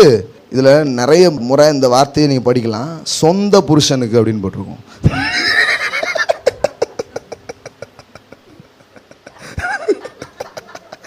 ஏன்னா அதே மாதிரி உங்க சொந்த மனைவியினிடத்தில் என்ன பண்ணுங்க, ஏன்னா மனைவியினிடத்தில் அன்பு கூறுங்கிறது வேற மாதிரி ஆயிடுது. பக்கத்து வீட்டுக்கு காய்கறி வாங்கி கொடுக்குற ஆட்கள் நிறைய பேர் இருக்கிறாங்க. ஆனா வீட்டு வேலையை ஒரு நாள் என்ன பண்றது கிடையாது, பார்க்கறதே கிடையாது. அதனால சொந்த புருஷனுக்கு என்ன பண்ணுங்க, கீழ்ப்படிங்க. சொந்த மனைவியினிடத்துல அன்பு கூறுங்க அப்படின்னு வேதவசனம் சொல்லுது பாருங்க. 23, கிறிஸ்து சபைக்கு தலையா இருக்கிறது போல புருஷனும் மனைவிக்கு அவரே சரீரத்துக்கு இரட்சகராய் இருக்கிறார். ஆகையால் சபையானது கிறிஸ்துவுக்கு கீழ்ப்படுகிறது போல மனைவிகளும் தங்கள் சொந்த புருஷருக்கு எந்த காரியத்திலும் கீழ்ப்படிந்திருக்க வேண்டும். அப்போ இந்த மாடல் அங்க ட்ரினிட்டியிலிருந்து தான் வருதுங்கிறத இதுலயே நம்ம படிக்கிறோம் பாருங்க. எப்படி வருது? கிரைஸ்ட அவர் கொண்டு வர்றாரு, கிறிஸ்துவை கொண்டு வர்றாரு. கிறிஸ்து எப்படி இருக்கிறாரு? கணவனுக்கு அவர் யாரா இருக்கிறாரா? தலையா இருக்கிறாரா? மனைவிக்கு கணவன் யாரா இருக்கிறானா? தலையா இருக்கிறானா? எப்படி அந்த ஹையரார்கி அப்படி வருது பாருங்க, அந்த வரிசை, அந்த ஏது அப்படிங்கிறது என்ன பண்ணுது, கரெக்டா என்ன பண்ண ஆரம்பிக்குது, வர ஆரம்பிக்குது. இப்ப பாருங்க, கிறிஸ்து நமக்கு தலையா இருக்கிறாரு அப்படிங்கிறதுனால அவர் கீழ்ப்படிதலே இல்லாத ஒரு ஆளா? வேதம் சொல்லுது அவர் பிதாவுக்கு எல்லா விஷயத்திலும் என்ன பண்ணாராம், கீழ்ப்படிந்தாராம். ஹல்லேலூயா. இவர் தான் நமக்கு இப்ப யாரா இருக்கிறாரு, தலையா இருக்கிறாரு. இப்ப நாம அவருக்கு என்ன பண்றோம், கீழ்ப்படுகிறோம். இப்போ வேதம் என்ன சொல்லுது, இந்த கிறிஸ்துவ மாடலா அது ஆக்குது. நீனா ஏதாவது பொண்ணுன்னா நமக்கு வராது பாருங்க. இப்ப பாருங்களேன், அன்பு கூற கடவீர்கள் மனைவியினிடத்திலே அப்படின்னு சொன்னா வரமாட்டுக்கு. ஏன்னா சில கசப்பான காரியம்லாம் நடந்திருக்குதா, அன்புன்னா வரமாட்டுக்கு. எப்படி நேசிக்க பிரதர், எனக்கு வரவே வரமாட்டுக்கு அப்படின்னு தோணுது. அது மாதிரி அவங்க கிட்ட நீங்க கீழ்ப்படிங்கன்னா இவருக்கு சும்மா இருங்க பிரதர், காமெடி கிமெடி பண்ணாதீங்க அப்படிங்கிற மாதிரி இவங்க ஆயிடுறாங்க. வேற ஏதாவது என்ன பண்ணுங்க சொல்லுங்க பிரதர் அப்படிங்கிற மாதிரி ஆயிடுறாங்க. ஏன்னா இந்த சில கசப்பான காரியம், சில காயமான காரியம்லாம் என்ன பண்ணியிருக்குது, இடையில நடந்திருக்கு. இப்போ ஆண்டவர் என்ன சொல்றாருன்னா, ரைட் இதெல்லாம் இந்த மாதிரிலாம் ஆயிடுச்சுல, அதனால நீங்க ரெண்டு பேரும் உங்களை ரொம்ப நேரம் பார்த்துக்கிறதுக்கு பதிலாக ரெண்டு பேரும் சேர்ந்து என்ன கொஞ்ச நேரம் பாருங்க அப்படிங்கிறாரு. ரெண்டு பேரும் சேர்ந்து என்ன கொஞ்ச நேரம் பார்த்தீங்கன்னா அதுக்கப்புறம் உங்க ரெண்டு பேரையும் நீங்க கொஞ்சம் கரெக்டாக பார்க்க ஆரம்பிச்சிடுவீங்க. எத்தனை பேர் புரிஞ்சிச்சுன்னு தெரியல. புரிஞ்சிச்சா? ஏன் கிறிஸ்துவ இங்க கூட்டிட்டு வராரு? ஏன்னா ஒரு கணவன் முதல்ல தெரியணும் கிறிஸ்து என்ன எப்படி நடத்துறாரு அப்படி தெரியணும். ஏன்னா கிறிஸ்து உங்களிடத்துல அன்பு செய்யறது போலதான் நீங்க என்ன செய்ய சொல்லியிருக்குது, அன்பு செய்ய சொல்லியிருக்குது. கிறிஸ்து உங்களிடத்துல எப்படி அன்பு செய்யறாரு? எந்த நிபந்தனையும் இல்லாமல் அவர் உங்களிடத்தில் அன்பு செய்கிறார். There is no conditional his love. It's unconditional love. எந்த நிபந்தனையும் இல்லாமல் தேவன் உங்களை என்ன பண்றாரு, நேசிக்கிறார், உங்களிடத்தில் என்ன பண்ணுகிறார், அன்பு செய்கிறார். அப்போ இந்த நிபந்தனை இல்லாத அன்பை நீங்கள் பெற்றுக்கொள்வதனாலே தான் நீங்களும் நிபந்தனை இல்லாத அன்பை கொடுக்க முடியும். நீ இப்படிலாம் இருந்தாதான் உன்னை நேசிப்பேன், இப்படிலாம் பண்ணாதான் அவன் மேல அன்பு செய்வேன் அப்படின்னு நாம ஏன் சொல்ல ஆரம்பிக்கிறோம்னா, நாம கண்டிஷனல் பேஸ்டு லவ் தான் கற்று வச்சிருக்கிறோம். நமக்கு எது தெரிய மாட்டேங்குன்னா அன்கண்டிஷனல் லவ் நமக்கு என்ன பண்ண மாட்டேங்குது, தெரிய மாட்டேங்குது. எனக்கு நம்ம நிறைய நேரத்தில் நமக்கு ஆண்டவரை பற்றி என்ன தான் சொல்லியிருக்கிறோம், நீ இப்படிலாம் இருந்தாதான் ஆண்டவர் உனக்கு ஏதாவது செய்வார். இட்ஸ் ராங், பெரிய தப்பு. ஒரு கோடு, சில டீச்சர்லாம் பார்த்தீங்கன்னா பேப்பர் ரொம்ப பார்க்க மாட்டாங்க, எப்படி பார்ப்பாங்க, ஒரே கோடு போட்டு கையில் கொடுத்துருவாங்க. பார்த்தீங்களா, நீங்கள் ஒவ்வொன்றா திருத்த மாட்டாங்க, மேலேருந்து கீழே வரைக்கும் ஒரே கோடு போ அப்படின்னு கொடுத்துருவாங்க. இந்த ஒவ்வொரு லெட்டரா உட்காந்து திருத்திட்டு இருக்க மாட்டாங்க. ஏன்னா அவங்களுக்கு தெரியும், பார்த்தவொடனே பார்ப்பாங்க, இது திருத்துறது கூட அந்த பேப்பர் ஆகி கிடையாதுன்ட்டு சர்ன்னு ஒரு கோடு போட்டு கையில் கொடுத்துருவாங்க. இது அந்த மாதிரி தான். தேவன் நிபந்தனையோடு ஒன்றை செய்கிறாருங்கிறதுக்கு பெரிய கோடு போடுங்க. தேவன் நிபந்தனையோடு செய்யணும்னா ஒரு சின்ன மேட்ரு கூட உங்களுக்கு செய்ய முடியாது. அவர் எதையாவது ஒன்று உங்களுக்கு செஞ்சிருக்கிறாருன்னா because of his grace, because of his love. அவருடைய அன்பினாலும் கிருபையினாலும் அவர் உங்களுக்கு ஒன்றை அவர் செய்திருக்கிறார். அல்லேலூயா. இது முதல்ல மைண்டில் வைக்கணும். அதனால தான் இங்கே பெருசாக எழுதி போட்டிருக்கிறோம், Jesus loves you, condition not apply அப்படின்ட்டு. அதில் நம்ம ஆட்கள் கடையை போட்டாங்க. ஆனால் அதில் என்ன போட்டிருக்கிறோம்? Condition not apply. எல்லாம் சொல்லுங்க, நிபந்தனை இல்லாமல் இயேசு என்னை நேசிக்கிறார். அப்போ அதை தான் அங்கே ப்ராக்டிஸ் பண்ண சொல்லுது பாருங்க. 25, புருஷர்களே உங்கள் மனைவிகளில் அன்பு கூறுங்கள், அப்படியே கிறிஸ்துவும் சபையிலே அன்பு கூர்ந்து. கிறிஸ்து உங்களை எவ்வளோ நேசிக்கிறாருன்னு புரிஞ்சாதான் நீங்கள் உங்கள் மனைவி என்ன பண்ண முடியும், நேசிக்க முடியும். பாருங்க, மனைவியை கணவனுக்கு கீழ்ப்படிய சொல்லுது, கணவனை மனைவியை என்ன சொல்லுது? அதனால தான் நான் உங்களுக்கு சொன்னேன், இவங்க 2 பேருடைய தேவை வித்தியாசமானது. எல்லாம் சொல்லுங்க, ஒரு ஆணின் தேவை வேற, ஒரு பெண்ணின் தேவை வேற. 2 பேரும் பார்வையில் வித்தியாசப்படுகிறது மட்டுமல்ல, தேவைகளிலையும் வித்தியாசப்படுகிறவர்களாக இருக்கிறீர்கள். ஒரு பெண்ணுக்கு தேவைங்கிறது வேற, ஒரு ஆணுக்கு தேவைங்கிறது வேற. பைபிளில் இதை பட்டியல் இடுகிறது. இதை தான் நான் கொஞ்ச நேரத்துக்கு முன்னாடி சொன்னேன், இப்போ லேசாக சொல்லி முடிக்கிறேன் பாருங்க. ஒரு பெண்ணுக்கிட்ட கணவனுக்கு என்ன பண்ண சொல்றாரு? கீழ்ப்படி அப்படி சொல்றாரு. ஏன் ஆண்கிட்ட ஒரு பெண் அன்பு செலுத்தக்கூடாதா? அன்பு செலுத்தலாம். ஏன் அதே ஆப்போசிட்டாக நீங்கள் பாருங்கள், ஒரு பெண்ணுக்கு ஒரு ஆண் கீழ்ப்படியக்கூடாதா? கீழ்ப்படியலாம், எது வேணாலும் பண்ணலாம், ரெண்டுமே சமமாக தான் இருக்குது. ஆனால் தேவையின் அடிப்படையில் நீங்கள் பார்த்தீங்கன்னா, ஒரு பெண்ணுக்கு தேவை அன்பு, ஒரு ஆணுக்கு தேவை மரியாதை. 2 பேருடைய நீட்ஸில் நீங்கள் பார்த்தீங்கன்னா, பெண்ணுக்கு முதல்ல என்ன தேவைப்படும் தெரியுமா? அன்பு. ஆணுக்கு எது தேவைப்படுது தெரியுமா? மரியாதை.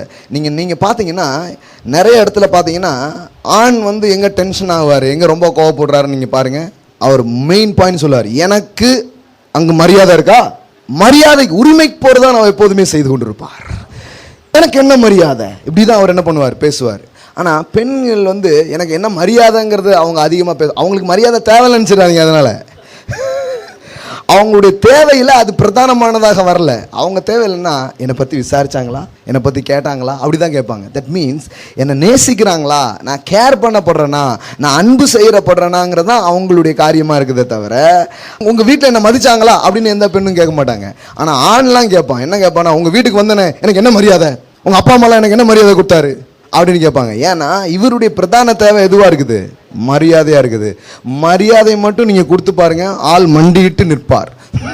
அதுக்காகத்தான் இவ்வளவு போராட்டமும். அவர் தெருவில் குப்பை பறக்கிற ஆளாக கூட இருக்கலாம், ஆனால் வீட்டில் தன்னை ராஜா போல் நடத்த வேண்டும் என்று அவர் ஆசைப்படுகிறார். நீங்கள் இதெல்லாம் ஆமோதிக்கும்படியே ஒரு ஆமேன்னு சொல்லுங்க, அப்போ தான் நான் சொல்றது கரெக்டுன்னு உங்களுக்கு தெரியும். இவருக்கு மரியாதை, அவர் கொடுக்குற காசுக்கு மரியாதை கொடுக்க சொல்லுவீங்க. காசுக்கு மரியாதை இல்லை, கணவருக்கு மரியாதை. நீங்க மட்டும் கொடுத்து பாருங்க. I will challenge you. நான் உங்களுக்கு சவால் இடுறேன். உங்க கணவர் என்ன சம்பாதிக்கிறாரு, என்ன பண்றாரு, அவர் எப்படி இருக்கிறார், இதெல்லாம் தாண்டி உங்களுக்கு கணவராக இருப்பதுனாலேயே ஒரு மரியாதை மட்டும் ஒரு ஆணுக்கு தந்து பாருங்க. நான் சொல்றேன், அவர்கிட்ட இருக்கிற கெட்ட பழக்கம்லாம் தன்னாடி போக ஆரம்பிக்கும். அவர்கிட்ட இருக்கிற ஆற்றல் எல்லாம் அதுக்கப்புறம் வெளியே வர ஆரம்பிக்கும். ஊரு பூரா குப்பை பொறுக்கி உங்ககிட்ட நான் கலெக்டருக்கு பக்கத்தில் வேலை பார்த்துட்டு இருக்கேன்னு சொல்லிட்டு இருப்பாரு. ஏன்னா அவர் மரியாதையை விரும்புகிற ஒரு நபராக இருக்கிறார். அதனால நீங்க ரெஸ்பெக்ட். ஒரு ஆணுடைய தேவை ரெஸ்பெக்ட், ஒரு பெண்ணுடைய தேவை அன்பு. ஒரு பெண்ணின் வார்த்தையை போல ஒரு ஆணை தூண்டக்கூடியது எதுவுமே கிடையாது. ஏதாவது ஒன்று அட்வைஸ் பண்ணாதீங்க. ஏன்னா நிறைய ஆண்களுக்கு பெண்கள் அட்வைஸ் பண்ணுறது பிடிக்கவே பிடிக்காது. பைபிள்லேயே போட்டிருக்குது. 1 பேதுரு 3 எடுத்தோம்ல, லைட்டாக அதை காமிக்கிறேன் பாருங்க. 1வது வசனம் பாருங்க. அந்தபடி மனைவிகளே உங்கள் சொந்த புருஷருக்கு கீழ்ப்படிந்திருங்கள், அப்பொழுது அவர்களில் யாராவது திருவசனத்துக்கு கீழ்ப்படியாதவர்களாக இருந்தால் பயபக்தியோடு கூடிய உங்கள் கற்புள்ள நடக்கைகளை பார்த்து போதனை இன்றி, அண்டர்லைன் எல்லாம் சொல்லுங்க, போதனை இன்றி. நீங்க பண்ற பிரசங்கத்துல உங்க வீட்டுக்காரர் மனம் திரும்ப மாட்டார். நிறைய பேரு தங்க வீட்டுக்காரர்களுக்கு பிரசங்கம் தான் செய்து கொண்டிருக்கிறார்கள். இன்னைக்கு பாஸ்டர் என்ன சொன்னா தெரியுமா, அவர் டென்ஷன் ஆகிறார். உன்னையும் பாஸ்டரையும் ஒரு நாள் இருக்கு பார்த்துக்கோ அப்படின்னு. ஏன்னா ஊர்ல நிறைய கதைகளுக்கு காரணம் இந்த பாஸ்டர்மார்களா இருக்கிறாங்க பாருங்க. ஏகப்பட்ட பிரச்சனையை பண்ணி விட்டுருக்காங்க. நிறைய சர்ச்சில் பார்த்தீங்கன்னா மனைவி இருந்தால் பிள்ளை இருக்காது, பிள்ளை இருந்தால் அதுக்காரு தனித்து தான் நின்றுட்டு இருப்பாங்க. ஏன்னா அங்கே போனாலே பிரேக் ஆயிரும் ஃபேமிலி. ஒரு பிரேக் த்ரூ வச்சுருக்கிறாங்க. அந்த மாதிரி அனாயிண்டிங் வேலை செய்யும். உங்களுக்கு சந்தோஷமான விஷயம் சொல்லட்டுமா? இந்த வாரம் 2 குடும்பங்கள் நம் சபையில் இணைந்திருக்கிறார்கள் அப்படிங்கிறத நான் சொல்ல விரும்புகிறேன். இது இங்கே நடந்தது சொல்கிறேன் நான். ஹல்லேலூயா. ஏன்னா தேவன் வந்து உடச்சி விடுறவர் கிடையாது, இணைக்கிறவராக இருக்கிறார். ஹல்லேலூயா. எப்பேற்பட்ட கசப்பு, எப்பேற்பட்ட வெறுப்பில் இருந்தால் கூட அவங்க மறுபடியும் ஒன்றாகி வர்ற மாதிரி வேலை செய்கிறது தான் ஆவியாருடைய வேலையாக இருக்கிறது. ஹல்லேலூயா. இங்கே பாருங்கள் எவ்வளோ அழகாக சொல்லிட்டு பாருங்க. போதனை இன்றி எல்லாம் சொல்லுங்கள். போதனை இன்றி சும்மா வளவள கலகலாம் நிறைய பேசாதீங்க. அந்த பிரசங்கியார் பண்ண பிரசங்கத்தை சொன்னீங்கன்னா உங்கள் மேலேயும் டென்ஷன் ஆவார், பிரசங்கியார் மேலேயும் டென்ஷன் ஆவார். இருக்கு நம்ம இந்த வழியாக தானே வருவான், அடுத்த முறை ஊருக்கு வந்தால் பார்த்துக்கிறேன், இவன் தான் என் குடும்பத்தையே கெடுக்கான்ட்டு ஊழியார மாதிரிலாம் டென்ஷன் பண்ணி விட்றதுலாம் யார்? இன்னொன்று பாருங்கள், உங்கள் கணவனுக்கு முன்னாடி யாரை குறித்தும் பெருமையாக பேசாதீங்க. ஈவன் உங்கள் ஃபாதர் அண்ட் மதர், பாஸ்டர்ஸ் யாராக வேணாலும் இருக்கட்டும். அப்படி பேசுகிறத உங்கள் கணவர் ஒரு ஆண் விரும்பவே மாட்டார். இந்த உலகத்திலேயே ரொம்ப பெரிய ஆள் நீங்கள் தான் சொல்லுங்கள். ஆனால் 2ஆவதா 3ஆவதா ஒரு ஆள் இருக்கார், அவரை பற்றி வேணால் சொல்லட்டுமா அப்படின்னு பாலசேகர்னு சொன்னுங்க, தப்பிச்சிருவீங்க. நீங்கள்லாம் என்ன சொல்கிறீங்க, எங்கள் பாஸ்டர் என்ன சொன்னார்னு பார்த்தீங்கன்னா எந்த கட்டை எடுத்துகிட்டு வந்துடுவார். இவர் தானே அது? உங்கள் வீட்டுக்கு எவ்வளோ பெரிய ஆள் வரலாம், நீங்கள் முதல்ல ட்ரீட் பண்ண வேண்டியது உங்கள் கணவர். ஹல்லேலூயா. அது காஃபியாக இருக்கட்டும், வாட் எவர் பே, எவ்வளோ பெரிய விஐபி வந்து உட்காரட்டும். நான் சொல்கிறேன், இயேசுநாதரே வந்தால் கூட உங்கள் கணவருக்கு காப்பி கொடுக்குறதுலாம் சந்தோஷப்படுவார். எழுதலைன்னா எழுதி வச்சுக்கோங்க, ரொம்ப முக்கியமானது. ஏன்னா அந்த ஆர்டரை வச்சது அவர். ஹல்லேலூயா. ஆனால் நிறைய வீட்டில் நான் பார்த்துருக்குறேன், பாஸ்டர் வருவார் வீட்டுக்கு, வந்த உடனே நீங்கள் பார்த்தீங்கன்னா அப்படியே மேலே ஏறி அங்கே ஒரு தட்டு ஒரு கம்லாம் இருக்கும், அதெல்லாம் கழுவி பாஸ்டர் அங்கே ரசிக்கப்படாத கனவு உட்காந்துருப்பான். ஒரு நாளாவது எனக்கு இப்படி கொடுத்துருப்பியா நீ? ஒரு நாள் குடிங்க அப்படி. இங்கே இருக்கு காப்பி எப்போ வச்சாங்கன்னு தெரியாது, அது வச்சு அரை மணி நேரம் வச்சு ஆரி வச்சு குடிச்சிருப்பாங்க. இந்த ரேஞ்சுக்கு ட்ரீட் பண்ணப்பட்டிருக்கிறாங்க. ஆனால் பாஸ்டர் வந்துட்டா மட்டும் போதும் அப்படின்ட்டு டே பாப்பாரு, இந்த நம்ம வீட்டில் இந்த கப்பெல்லாம் இருக்கா? இதெல்லாம் நான் பார்த்ததே கிடையாது. இப்படி ஆகிடுதாங்க பாருங்க. நான் சொல்கிறேன், இட்ஸ் ராங், இட்ஸ் ராங். பெரிய கோடு. No no no no. எவ்வளோ பெரிய ஆள் வரட்டும், அது யாராக வேணாலும் இருக்கட்டும், முதல்ல கொண்டு போய் உங்கள் கணவர்கிட்ட கொடுங்க. நீங்கள் பாருங்கள், மனுஷன் நினச்சி சந்தோஷப்பட்டுட்டு இருப்பார். ஏன்னா என் வீட்டில் எனக்கு தேவை மரியாதை, மரியாதை, ஹானர். உங்கள் பிரசங்கத்தினால யாரும் ரசிக்கப்பட மாட்டாங்க. போதனை இன்றி. வேதத்தில் ஏன் அந்த வார்த்தை வருது பாருங்க. ஏன்னா நமக்கு ஒன்றா போதிக்க ஆரம்பிச்சிருவோன்னு தெரியும். என்ன ஒரு பாயிண்ட் சொன்னார் பாருங்க அப்படின்னீங்கன்னா உன் பாயிண்ட்டை நீனே வச்சுக்கோ அப்படின்றான். ஆனால் ஒரு பெண் தன்னுடைய நடத்தைகளால் ஏகப்பட்ட இன்ஃப்ளூயன்ஸை பண்ண முடியும்னு வேதவசனம் சொல்லுது. ஹல்லேலூயா. நீங்கள் சிறந்த பேச்சாளர்களாக இருக்கணும் அவசியம் கிடையாது. சிறந்த செயல்படுகிறவர்களாக இருந்தீங்கன்னா நிறைய ஆண்டவர் அறியாத, இன்னும் ஆண்டவருக்குள்ளே வராத உங்கள் கணவனை நீங்கள் ஆதாயப்படுத்தி கொள்ள முடியும். ஹல்லேலூயா. ஆமென். இதான் விஷயம் பாருங்கள், எவ்வளோ அழகாக சொல்லுது. போதனை இன்றி, எல்லாம் சொல்லுங்கள், போதனை இன்றி மனைவியின் நடக்கைகளினாலே ஆதாயப்படுத்தி கொள்ளப்படுவார்கள். அப்போ ஒரு ஆணின் தேவை என்ன?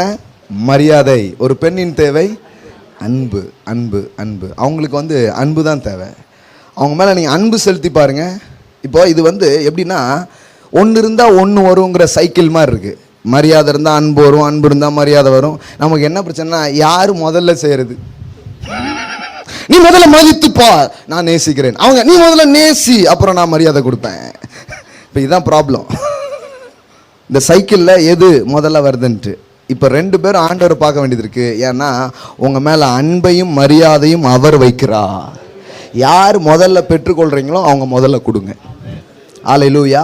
நீங்கள் முதல்ல கொடுக்குறீங்கன்னா நீங்கள் முதல்ல பெற்றுக்கீங்கன்னு அர்த்தம். ஹல்லேலூயா.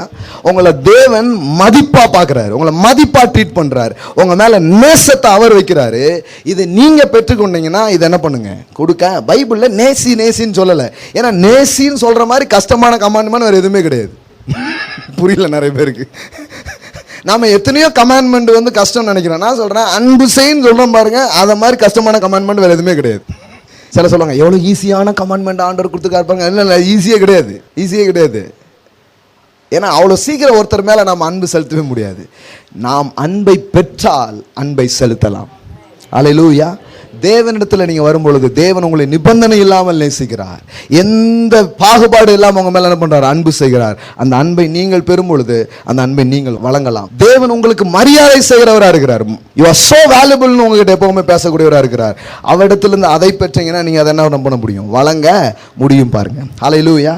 சில ஆயிரம் மேட்டர்ஸ் இருக்குது ஹஸ்பண்ட் அண்ட் ஒய்ஃப் பற்றி பைபிளில் அவ்வளோ இருக்குது. It's not psychology, it is theology. இது ஏதோ மனவியல் போதனை அல்ல, இது இறையியல். இது தேவனுடைய வார்த்தையிலிருந்து வருகிற சத்தியங்களாக இருக்கிறது. பாருங்க. இன்னும் உங்களை நீங்கள் தெரிஞ்சுக்க முடியும். The purpose of man, the purpose of woman. மேனுக்கும் உமனுக்கும் ஒன்றும் பெரிய டிஃப்ரென்ஸ் கிடையாது. ஓம் மேன், அவங்களுக்கு ஓம் இருக்குது. அவங்க வந்து கர்ப்பம் தரிக்கும் ஆற்றலுக்கு, அதெல்லாம் ஓம் மேன். நாம் வந்து அது இல்லை, அதனால் ஜஸ்ட் மேன். ஹல்லேலூயா. வேற எந்த டிஃப்ரெண்ட்டும் கிடையாது. அவங்களும் உமன். ஏன்? அந்த அந்த கர்ப்பம் இருக்கிறதுனால அவங்கள என்ன சொல்கிறோம்? உமன் அப்படின்னு சொல்கிறோம். நாம் வந்து அது இல்லை, நாம் வந்து சீட் கொடுக்குறவங்களா இருக்கிறோம், அவங்க பெருக்கக்கூடியவங்களா இருக்கிறாங்க. Hallelujah. Man is the giver, woman is the receiver. நீங்கள் என்னெல்லாம் கொடுக்குறீங்களோ அதை அவங்க பெற்றுக்கொள்வாங்க, பல மடங்காக பெருக்கி தருவாங்க. என்கிட்ட கொடுக்கறதுக்கு ஒன்றுமே இல்லைன்னா அப்போ நீங்கள் முதல்ல அவர்கிட்ட வாங்குங்க. அதனால தான் ஒரு மனுஷன் தேவனுடைய பிரசன்னத்தில் வாழ வேண்டியது அவசியமாக இருக்கிறது.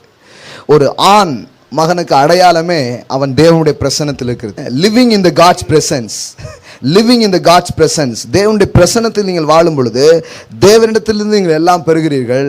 தேவனிடத்திலிருந்து நீங்கள் எல்லாம் பெறுகிறதுனாலே உங்களால் பகிர்ந்து கொடுக்க முடியும். அல்லேலூயா.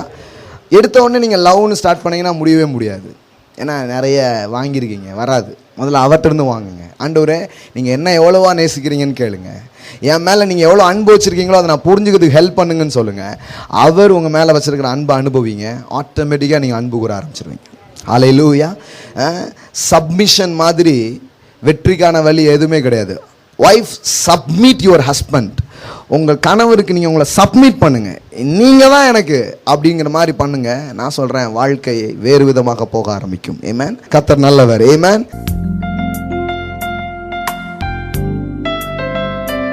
Rock Jesus Royal Family Church.